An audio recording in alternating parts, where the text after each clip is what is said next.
Shoot, what the heck happened? Anyway, it doesn't matter. I don't know what happened. Anyway, we're live. What's up, everybody? Welcome back to Ask Me Anything Happy Hour, where we are here to answer all of your questions and have some fun doing it. We got the Brady bunch of Money Multiplier and BYOB in the house, ready to go. So with that being said, we will be right back after this.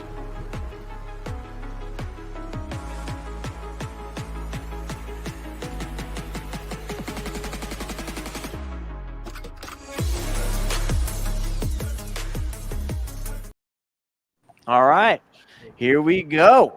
And we are live.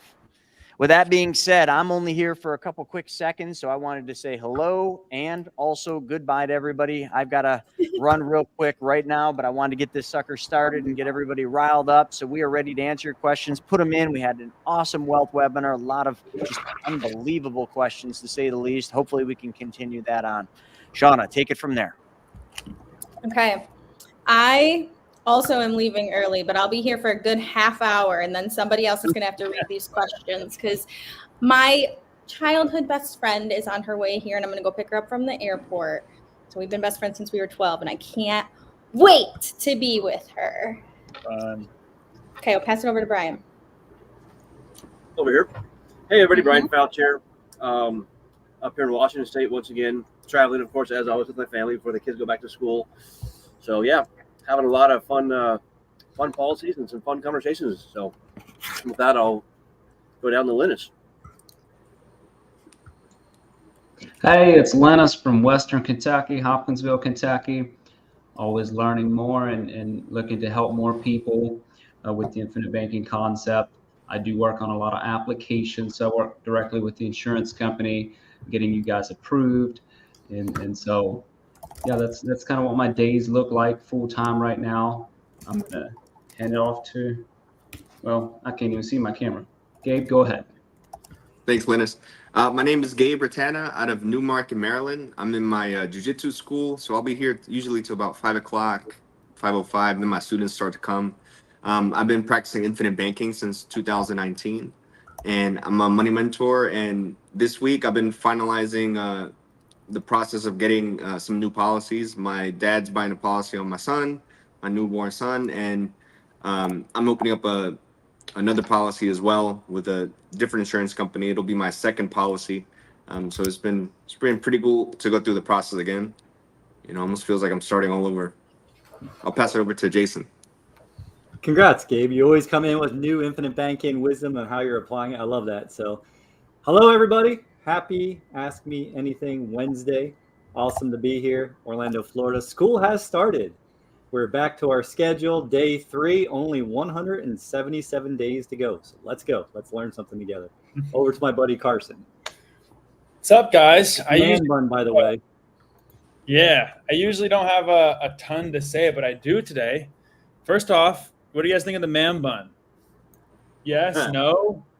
Yeah, I like it. Let's keep working so you get to the bam bam point. Yeah, I like it. It's finally long enough that I can do something with it, right? So that's been fun growing it out this summer. But I just had a great call. I have been trying to refinance one of my properties for literally 8 months, and the lender is terrible. And they finally got everything closed, and everything's good, and the terms are better than I expected. And with the rates. So I just got that call and I'm pumped now because I can finally get cashed out and get some money back. And so that's awesome. Congratulations. That's awesome, brother. Thank you. That's what you thought of, huh, Staggy? Is it the curls? I mean, I'm not that far off. Step back. I mean, it's pretty close. Bug your eyes out a little bit. Let's see. All right. That's hilarious. Always having fun. Who else we got? Well, good. What questions do we got today, guys? Carson, I feel you on that, man. I spent almost 5 years trying to do a refi through a bunch of different companies, and it finally went through, and it was such a relief. And like, Brent calls it going like through, I think a colonoscopy exam or you know, it's some funny saying he's got, but it's such a headache. you know, but sometimes we got to play with the banks until we're able to just fund everything ourselves, right? Eventually cut them out, like Nelson Nash teaches. Yeah. But I feel you. Yeah, and that's an interesting topic. I'm glad you brought that up because I talk to other real estate investors all the time, and they're like, how do you grow your business and be the bank but also buy properties? It's like, well, every time I buy a property, if I could do it all cash through my policy, that would be legit. I'm in, let's do it. But in all reality, you don't have liquidity to scale a real estate business to do that. So like there's kind of a fine line of how much do you actually be the bank versus just scaling a real estate business. They're kind of two different things you got to mash together. And it's totally dependent upon the person and their situation. But I think like with Nelson's way of thinking, like long term, you can do that. You can do that for your kids and grandkids 100%. But to start and grow a company, you can't really do it. It's kind of hard. So it's fun, and eventually we'll all be the bank, right? Think long term. That's a great point, right? Like Nelson's example when he talks about equipment financing, he's talking about really front loading it for the first 4 or 5 years, where he's putting a lot in. He's capitalizing the system. So when Carson's talking about is we have to really think long term. Like I have someone right now who's really wanting to recapture all this money, $1,000 a month he's spending on a van. But it's like, look, you either have enough to put in, capitalize your system, pull a loan out, pay that off, recapture it, or how about you just build it up over the next time, because you're going to buy more vans. You're still pretty young. You're going to have 6, 7 more vehicles you're going to finance. So if you can't recapture that today because you don't have the means, it's like any other business. Like we have to think that long term and can't expect our business to be profitable from moment one. Well, take 2, 3, 4, 5 years, depending on how it's structured, right? So to that point, we'll just kick it off with, if anybody wants to talk to anyone on our team, go to mentors.beyourownbanker.com if you're ready to get started with your own bank. Okay, I do have a question that was emailed to me. Grace said, my question is, how can I use my own bank in the following situation? And when or where should I raise funds? She may soon be starting a business entity at age 66. It's her answer to being employed. Start out doing demos in classes at the town senior center, and then collect names of interested clients to do like skin stuff. So I don't know. She's saying, if I receive donations to raise funds for my entity, I don't know that people really do donations, but she does stuff like that, like kind of, trying to go out on her own to do that type of stuff, and how can she be her own bank in that situation to start a business at the age of 66? Especially, it sounds like a lot of service stuff. So Reiki, skincare, massage. Well, I mean, awesome that you're doing and offering all these cool services, right? Like healing, energy healing, massage, helping people take care of themselves. I mean, we have to love ourselves first, pay ourselves first, right? Before we can help anyone. It's like anything. Like we talk about, we have to be in 2 businesses. The first business, the business of making money. Like I would ask you, are you charging for your services? I don't know anyone here, but if someone tells me, hey, I'm really good at this, I've been doing this for a long time, and I'm like, cool, what do you charge? Oh, I don't charge. I don't want to do a call with them for anything, right? If you don't value your time enough to charge for what's worth to that person, like find out what your services are worth to someone, create the business, and then you start that, and then you can start the banking business next. That'd be my first thought. Yeah, focus on the business and the cash flow there. Yes. Focus on creating money to have the ability to create another business. Remember, we talked about it. Carson talked about it. This is just another business that we're building, that you become the banker. We say becoming the bank all the time, and sometimes I think that's misleading. I think it's becoming the banker, the verb of banking, the process of the verb, not the action of being the bank. Like you have people, I hate the bank. I want to be the bank. Just because they don't want to deal with the bank, because the bank sucks in a lot of cases. But yeah. The other thing to answer that question too, because I recognize that client, I think, is if you're trying to raise funds to fund infinite banking to then fund your business, there's kind of a lot of moving parts and pieces and potential risk as well. So it's got to kind of be very aware of that and be cautious of that to a degree, because the other way to look at it is have capital or raise capital to start the business. When the business is profitable, have the profits then fund the infinite banking. Because now you're putting your profits to work for you. Now, Gabe, you can probably talk more about that, being a business owner and doing this. Yeah, a lot of things were going through my mind.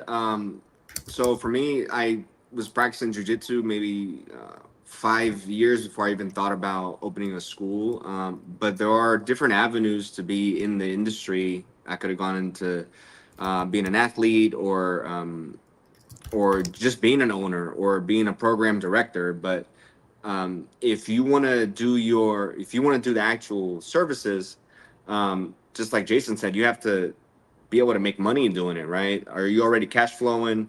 And what I would say with the infinite banking, you have to think like the banker. Would a bank underwrite that business? Would a bank actually approve a loan on that business? And if not, then it's probably a hobby, right? So then you can still deliver the same kind of services to people, but maybe you hire the people that can actually deliver the services, and you just are the business owner. Is this something you like doing just because it fulfills you?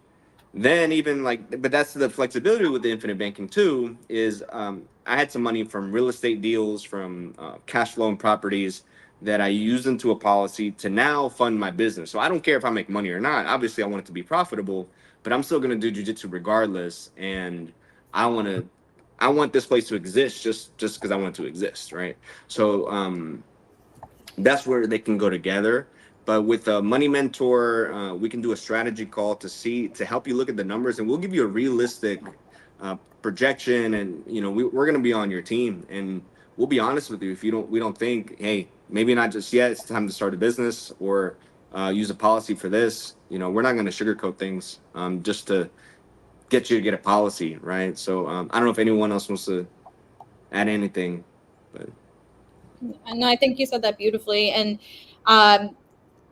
sometimes, most of us heard about infinite banking and then took 2 years to act on it. So like if you have to spend a couple of years working on a couple of years on your business and then act on it, like we're here for you, for sure. And then again, if anybody wants to phone call with our team, it's mentors.beyourownbanker.com. Let's see. Megan Stevens is saying, this was answered for me, but thought I would ask here in case anyone else has ever wondered. The MEC line is written pretty closely when setting up policies. Would a dividend ever MEC a policy? No. No, not the way we're setting them up. We're setting them up not to MEC. You have the PUAs. You have your dividend buying more PUAs. So that's all considered in all the calculations that are there. What if you max paid PUAs every year? Could that even be possible for it to MEC?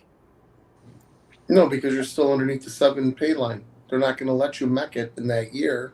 So the next year when you max, it'll be just less.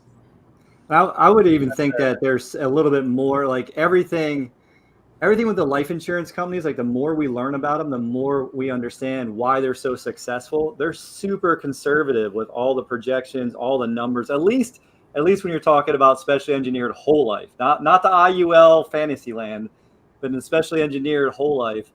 They're really conservative on the guaranteed side. They're really conservative on the non-guaranteed side and what they're showing. And so when we're designing them, and then we go back and ask the questions, I don't think there's any way you can MEC. And if you do, there's things that the companies do. They'll send you a letter and say, hey, you MEC'd your policy. Did you mean to do that? And it'll tell you everything that, that means. And it'll tell you how to unmec it and return to a non-MEC status too. So great question, but I wouldn't worry about it. Yeah, because Craig was saying that he's had a policy for 15 years with one of the companies, and the cash value in year 15 is like quite a bit more than the projected. About like 8,000 more than the projected in his illustration, and that means because more dividends went in, right? So it didn't MEC the policy, and it actually had more dividends than forecasted. Interesting. That's amazing. Yeah, I've wondered, and this is probably something we'll ask the insurance company now that this conversation happened, but I've wondered if maybe the dividends don't even count towards that MEC limit because they're kind of exempted from it maybe, but I don't know that for sure. I don't know either. And for those I of wouldn't you, think so, but let's find out. yeah, we should find out. And for those of you on this watching that have no idea what the MEC limit is or dividends are or what we're talking about, I understand you and I feel you. We're talking about how we build whole life insurance policies for banking. So that's a whole different conversation. We can dive into those little details later. If you do understand this, awesome, good for you. But don't want to make you feel left out. Carson, it's a modified endowment contract. That's what it means. think of it this way: there's a line. There's this line right here. If you go above the MEC, all of a sudden you have a silent partner again. You become a qualified plan. It's a taxable event. You now have the government, Uncle Sam, putting his hand this way again, being like, "Hey, I want mine." Right? If you stay below it, right up to it, like we design them, think of it as a max efficient contract. We're going to bring you right up to this line, but not over it. So it's a nice visual for you. All right. So Dusty Showers, Pets, Tips, and Animal Rescue says, I'm new, but I have had a conversation with Jason, and I mentioned this to him. I have a pest control business. I'm wondering if I can take in the revenue and run it through a policy and then put it back in my business without being COLI. So just personal to business.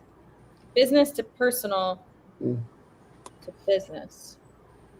Depends on how you're set up. If it's an LLC, if it's sole proprietor, at the end of the year on December 31st, you're going to pay taxes on everything. So it really doesn't matter if you roll across the water each way, back and forth. But if it's an S corp, you're going to want to keep it on the right side and confer with your accountant.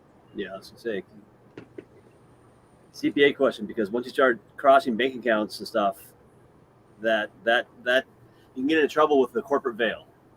The whole reason why you have an entity is for protection of your personal assets. And once you start having funds going from business to personal and personal to business, that corporate veil can sometimes not be there anymore, and then you're open to liability. So just be very careful and talk to an attorney or CPA about that first.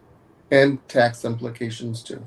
Yeah, and Dusty, I can tell you, like, again, with the CPA, you have to find a CPA that knows this. Like my CPA that I work with, not the one that runs our fractional CFO program, right? Zach Newberry, like he's awesome. Like he understands this, he applies this, he can do this. Like I was mentioning in our text, Dusty. Like for me personally, I actually, we're taking, what's it called I just forgot what it's called. I had the word a second ago.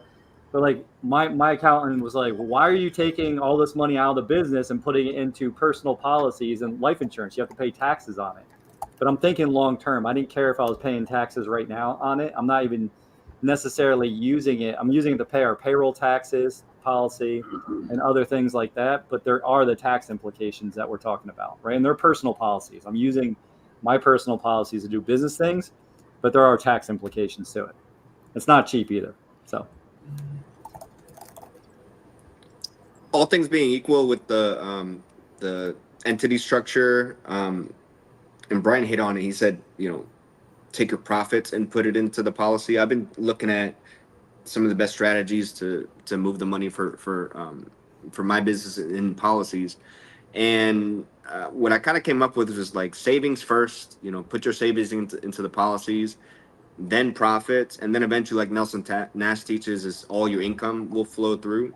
And I would love to have all my expenses, all my inventory, salaries, everything paid from policy money, whether I loan it from my policy to the business, then the business pays it. That way, it's a business expense, so it's deducted, but then also the interest that the company pays to borrow the money, it's also a deduction. I just wouldn't want to get too in over my head and try to put all my revenue in it and then have some kind of cash flow interruption and you get a little stuck. And then maybe you have to take on different debt. So, but again, we're not financial advisors. But that's how I would like to do it, and how I feel like makes sense for me is put in your savings first, then scale with the profits. Then eventually, once the policies get big enough, you can start putting all your revenue in it. Love that.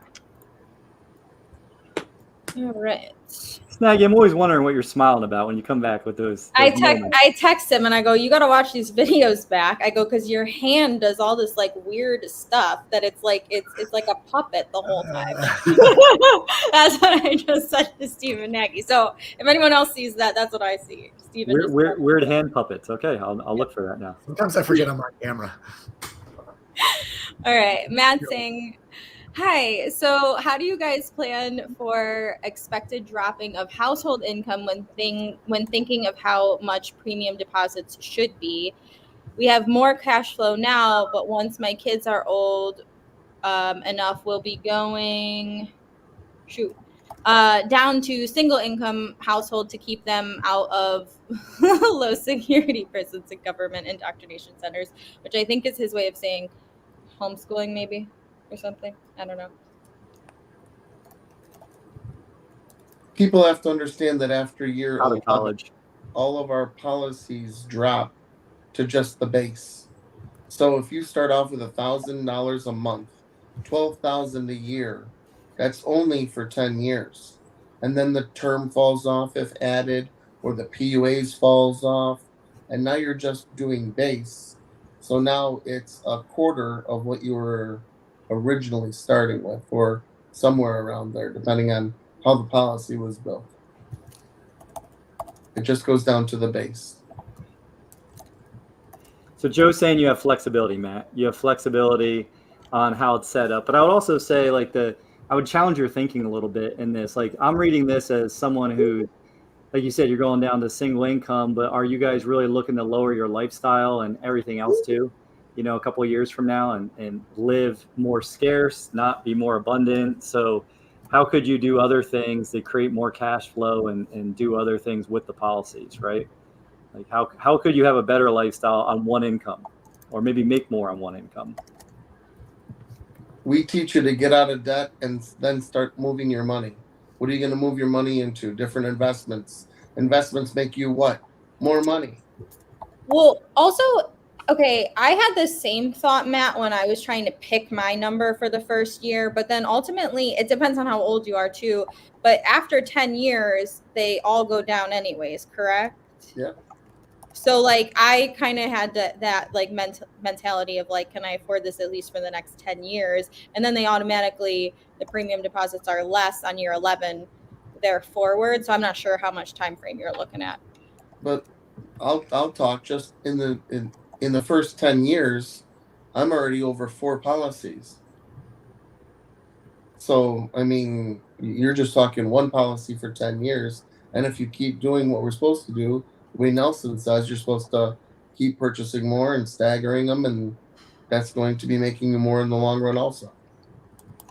Yeah. So you could also work your bank to plan for that expected drop of household income by putting it to work and then starting to just make it so that you balance when that time comes.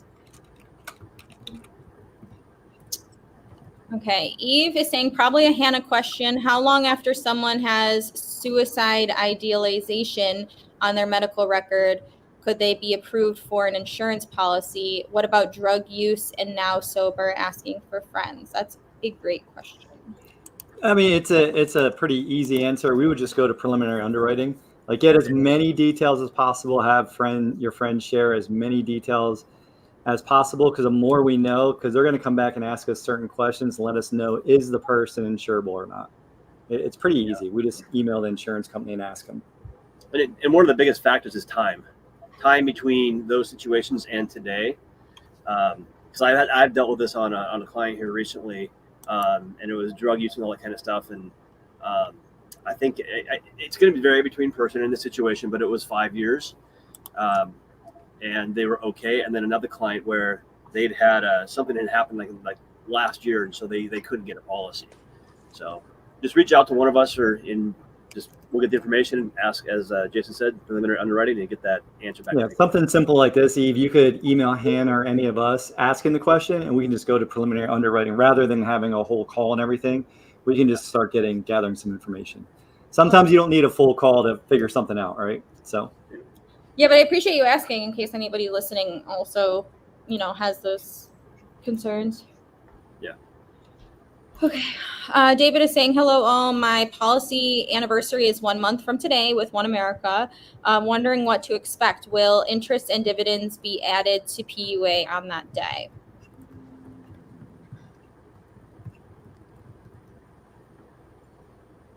Oh, interesting. Linus, what do you think? Well, David, the way I'm reading your question, the first thing I'm going to say is interest and dividends get added to the full amount of premium you've put inside your policy. And so you'll see that, in fact, the insurance company will send you an annual statement on your renewal date as well. Now, as far as what to expect outside of interest and dividends, if you're on an annual premium, they're going to send you your bill for the annual premium. And if you have a policy loan out, they're also going to include that policy loan interest kind of on a separate part of that bill. Those are my thoughts. Anybody else? Linus, doesn't One America put the interest into the policy day one? The loan is taken out. Yes, but if that policy loan wasn't paid back, I think there would be an outstanding policy loan interest bill. But I don't have a One America policy, so I'm not sure on that. It'll show you, David. So if it's monthly, it'll show you your premium, it'll show your PUA, and it'll show your loan interest owed, like right when you get that. So, but I think he's asking too, will the dividends will he earn dividends on that day? Which I don't know exactly. Is it at the end of the year that our dividends are paid, right? It's Yes. It's not at the end of your policy anniversary. I think that's the second part of the question he's asking. I actually think since you're within a month, you might be able to see a good amount of the stuff on your dashboard too. Because like I have certain policies, not with One America, but that are coming up on their annual anniversary, and I kind of log in there just to see, what it looks like. So I would suggest peeking around. But we can definitely help you, I'm sure, if you email us offline.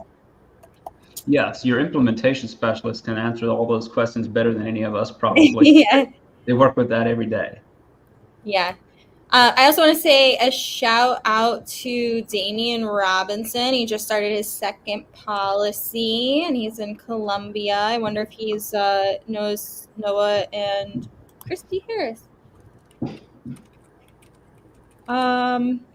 Okay, so Kristen Thompson is saying, what's the email address for coaching? Would that be you, Snaggy? Okay, we're going to say for coaching, Snaggy at, we'll say Chris Noggle, chrisnoggle.com. Put it in the chat.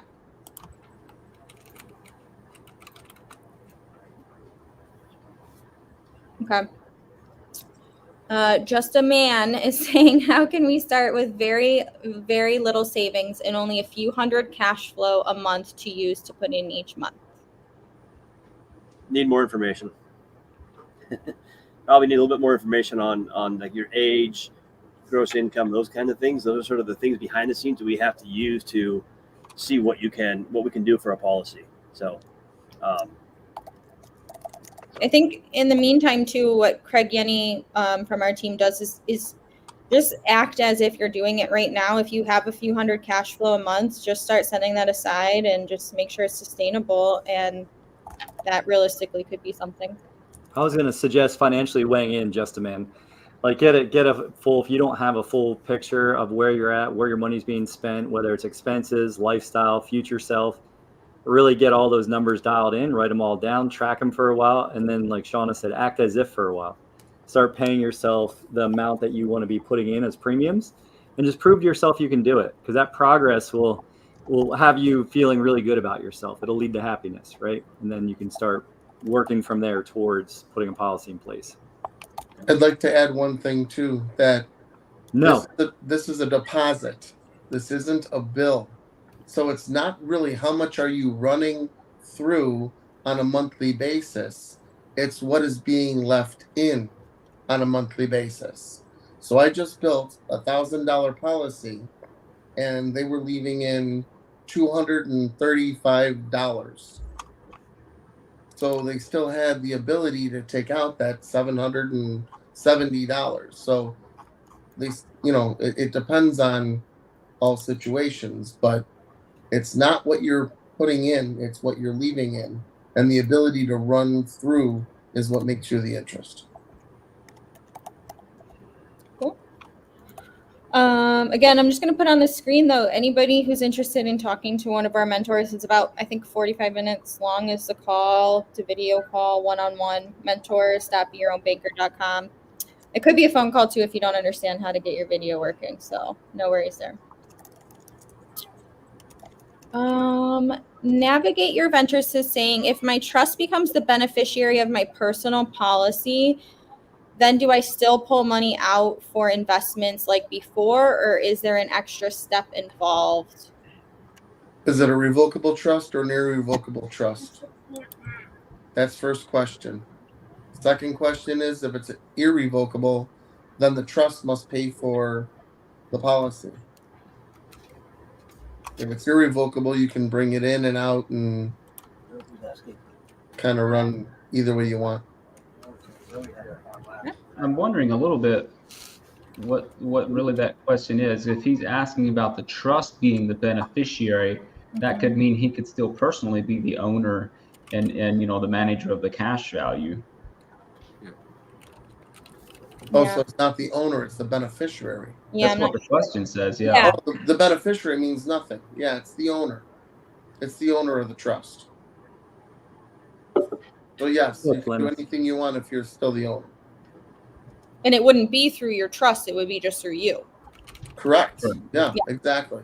Because the trust only gets involved when you pass, essentially, and your death benefit gets paid out. Yeah, the beneficiary is nothing until you stop breathing. Cool. All right, and I'm giving you guys a 3-minute warning, and then I'm out of here. Someone else has to read. Okay. So from a past AMA, which is Ask Me Anything, do we know if company-owned life insurance is protected from lawsuits, in particular in Florida? So is COLI protected from lawsuits in Florida? I know in personal policies, Florida's fully protected. It's one of the 37 states that's fully protected. I'm positive on that. As far as COLI, I mean, it's all state regulated, so I don't know if there's different guidance for it. I'm not 100% sure. I would think so, but I don't know for sure. Yeah. Steven, have you heard anything about this? Or Linus? Go ahead. I believe it's the same, but I can't tell you for sure. Go ask your attorney. They should be able to know and find out. Florida's pretty protected, but I'm not an attorney, so. All right, one more shout out. Just from Drew Hitchcock, just an update. The new policy finally showed up in my back end 3 days ago, Jason. So congrats there on a new policy. And then Tracy, hi Tracy. She's saying, why more policies instead of just putting more and more revenue in the original policy? And this is a great question. Tracy Ann, can you put 16 ounces of water in an 8-ounce container? So ideally you would pay back whatever, right? And then when you have a surplus, that's when you start the next one. Yes, I mean, we do teach. I think it's a little bit more like once you have a policy in place, you do want to put as much paid up additions back into your policy once it's enforced as is allowed every year. That's going to make your policy the most efficient and increases your death benefit, your cash value, everything else. But there's going to be a certain point where you can't stuff anything else into it. And that's why that business has become so successful, tying all the way back to the beginning of our conversation, that it's now time to open another business, like open your business on 3rd Street, 5th Street. That's why there's so many banks with the same name in your town. It's true. All right, I'm going to end my portion of it with this question, okay? And then you guys have to continue on forward. So I have control too, by the way. Okay. Perfect. Okay, so after this one, you got this. So Darius is saying, is it possible to buy lapse policies that have cash value? I'm guessing there is, and I'm sure there is a waiting list. If so, let me know. This is a fabulous question. Take it away. Have fun, Shauna. I'll be listening from the road, by the way. Okay.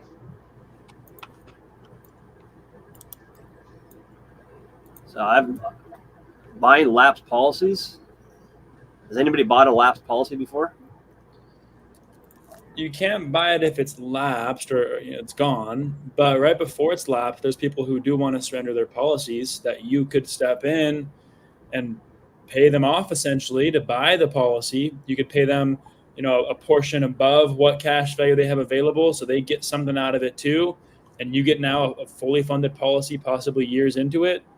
It's a great deal for both of you. So yeah, there is a waiting list to do so. A lot of us are doing that too. So yes, if you want to email us your information, we'll add you to the list and what you're looking for.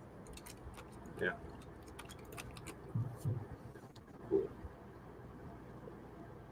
All right. And I'll even add to that a little bit. Elapsed policies can be brought current by the existing owner, typically within a certain time frame. Is it a year, maybe 2 years? I'm not sure. Like they have to catch up premiums to like bring it current again and then sell it to you. So maybe something is possible there, but not all situations are the same with that.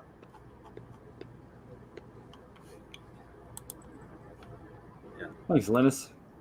Yep. Do we have any more questions? There we go. Good job. This one.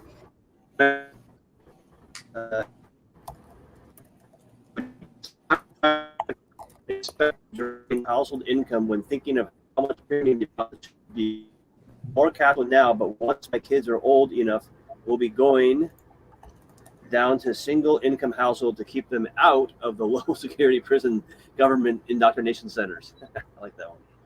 Yeah, we went through this one earlier for Matt, and then Matt said that the quality of life, he followed up saying the quality of life is being and homeschooling our kids, which I think is awesome. So yeah, that's actually, I've been having that conversation as well, homeschooling kids too, but haven't quite got there yet.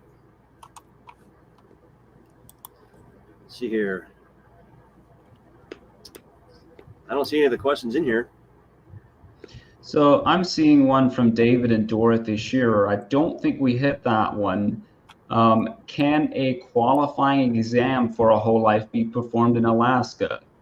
The answer to that one is definitely yes. I've done that multiple times. The companies that do the exams both operate in Alaska, so we're good there.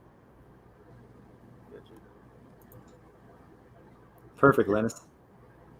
Shauna's chiming in. We are the best. Look at that. Odd screen and in the chat.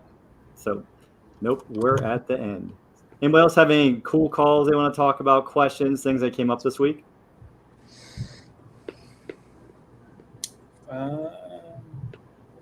You went away from the man bun, huh? That one comment that said a big X on the man bun told you to put your hat on.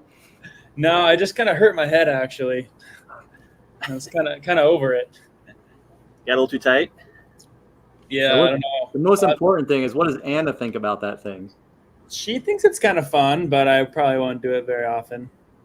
So she doesn't like it. That's good. Good to know. Yeah. She thinks it's fun. not great.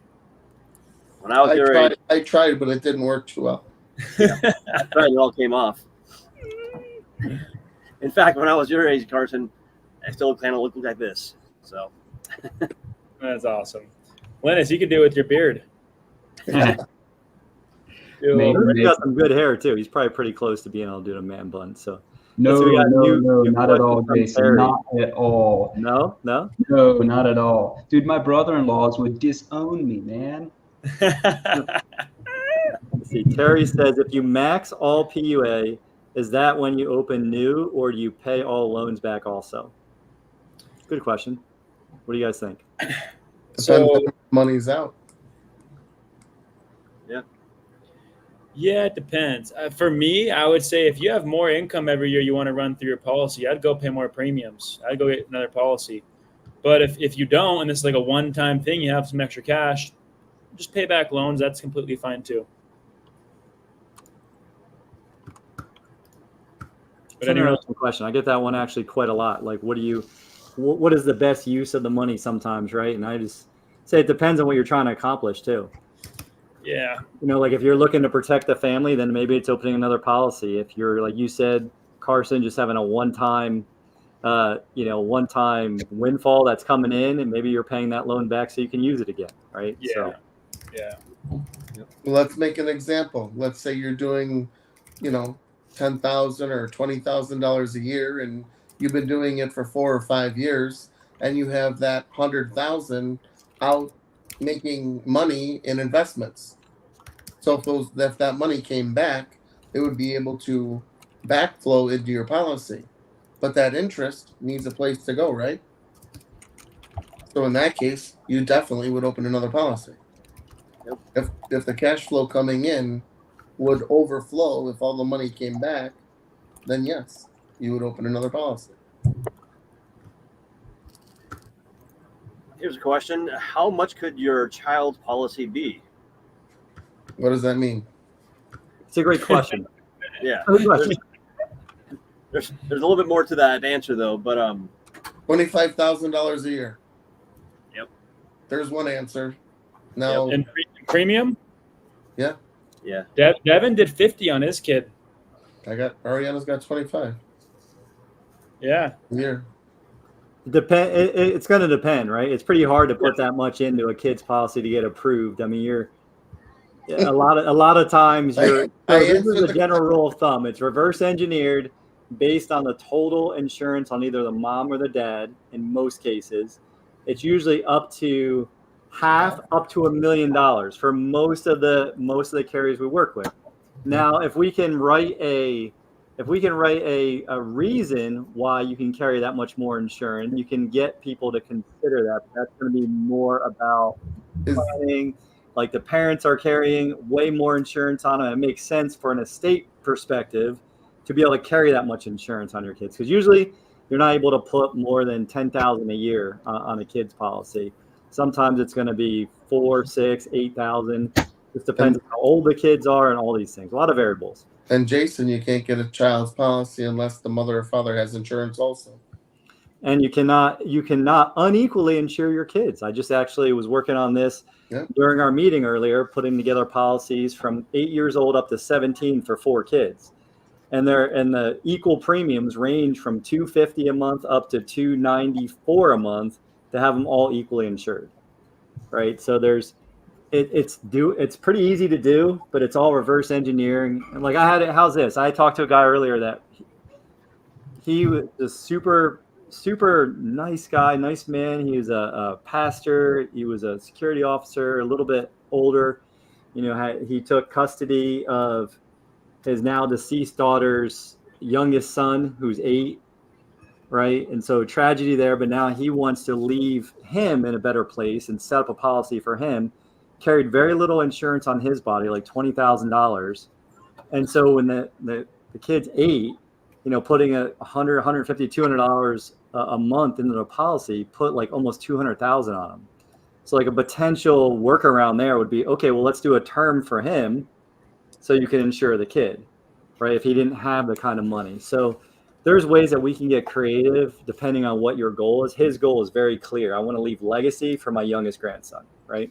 So I'm doing 5 policies right now on a family of kids, and they're all 100,000 or less death benefit, and the grandparent is the one that's going to own and fund them. And Linus, you're the one that kind of pointed that out or sent over that thing. I was reading through it, but you can do that without the parents being insured. Yeah, I'm curious too, Joe. You 25 a year on your daughter's policy. So, what's the size death benefit on a policy like that? Started at 2.2.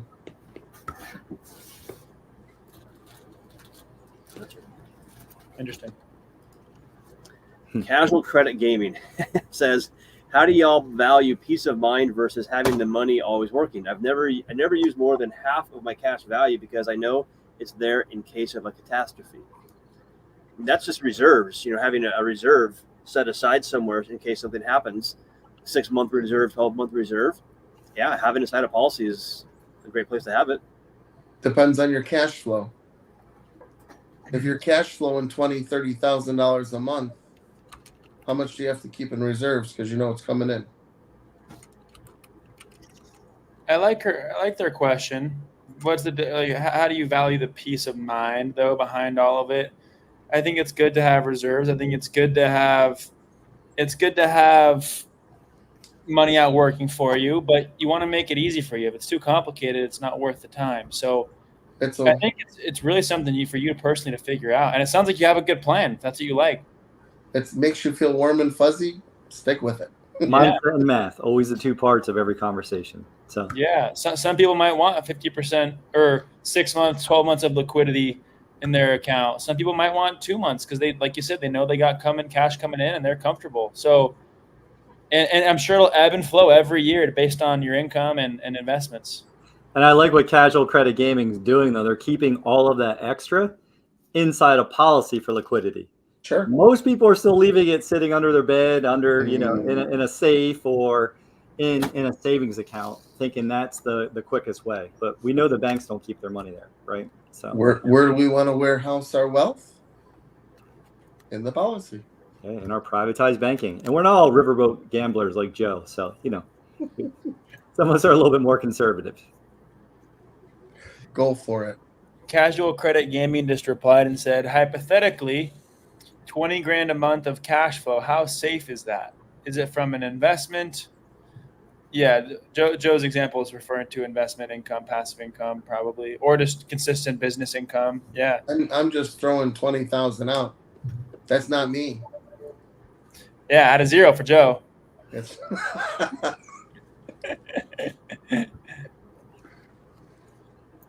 just hypothetical. That's kind of fun. So Brianna says, just did 5 today for a family with kids. Best part, legacy building and protection. Absolutely. So that's my business partner. That's Brianna. She's part of my team now. So if any of my clients out there get a message or an email from Brianna, she's on my team. So, hi, Bri. What is the IRS limit on each policy? That came from Tracy Ann Gibson. What is it? That's the MEC limit. Yeah. Yep. That's on the structure. It's a great question. It's an interesting question, but it's on the structure. So it's going to vary on every single person. Yep. Yeah. Age, all that kind of stuff. That's why they're specially engineered. Even if you have the same conversation, the person, like say you talk to 5 people in a week and they all make exactly the same. Well, depending on if they're male or female, depending on how old they are, depending on other factors, there's all these other variables that are how much other insurance they might have on their body. Yep. There's a whole bunch of different variables. Total death benefit. Yep, that we're considering just to be able to pick like where, because remember, we're not beholden to any one company. We work with 5 different ones. We work with 5 different mutually owned dividend paying, cash rich whole life policies or companies, because we want to make sure we can solve the problems that are coming up. So that's good, Jay. That's good, because people should know that there's more than one bubble that we have to build these policies and make work. So it's your income, and you can't put more than 25%. And then how much income times how old you are.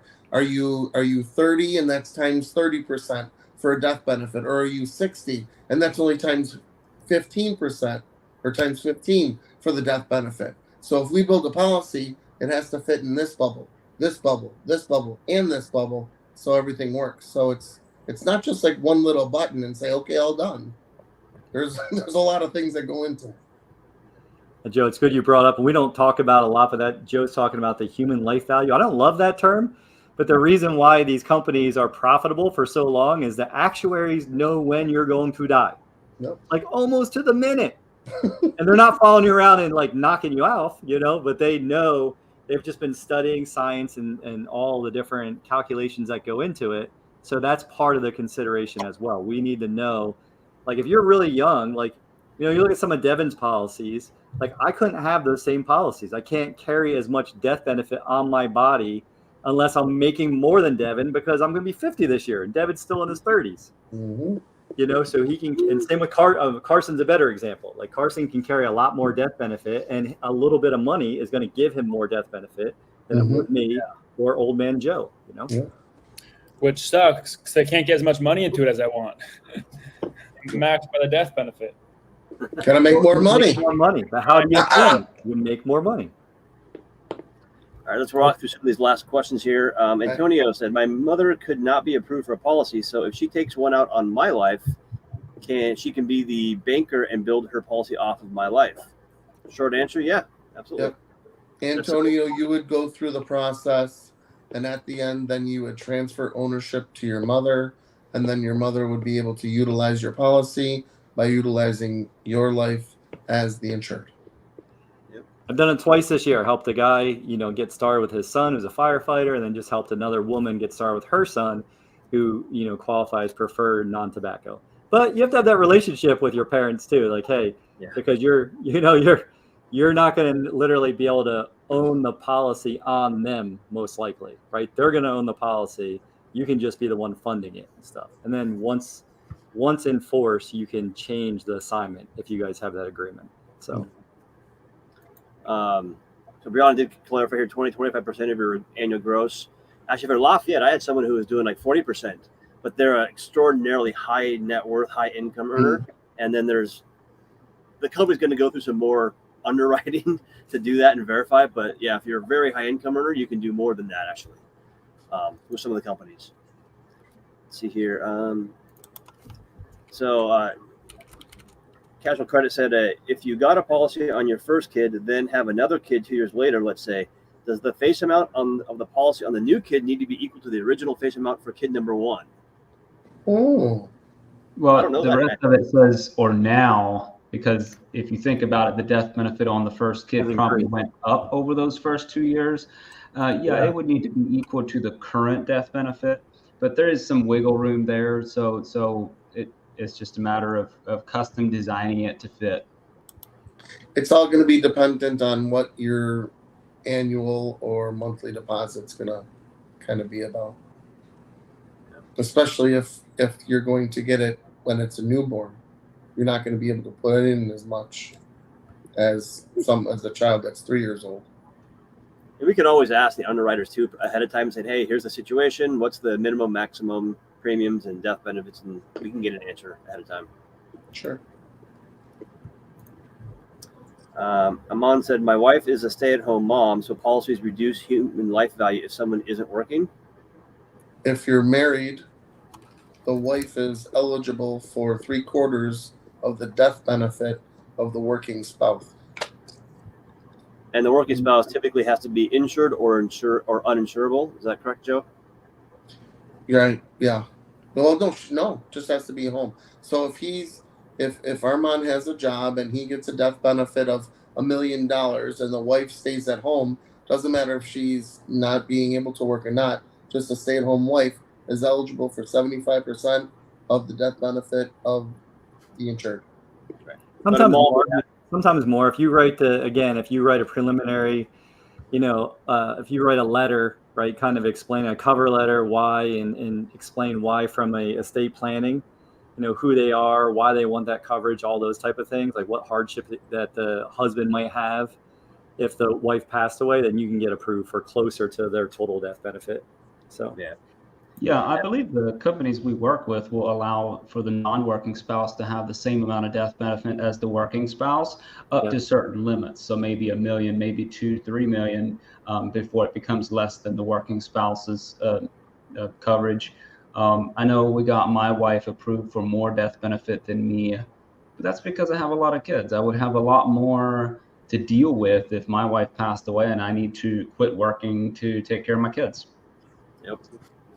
And then Antonio had another question. Will that policy reduce my human life value coverage for future policies? Yes. So if someone owns a policy on you, you're the insured, that death benefit is applied to your life value.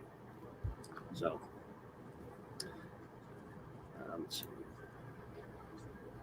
Elizabeth asked, what's the physical like to get a policy? Go rapid fire. What's the physical like to get a policy? I'm 59.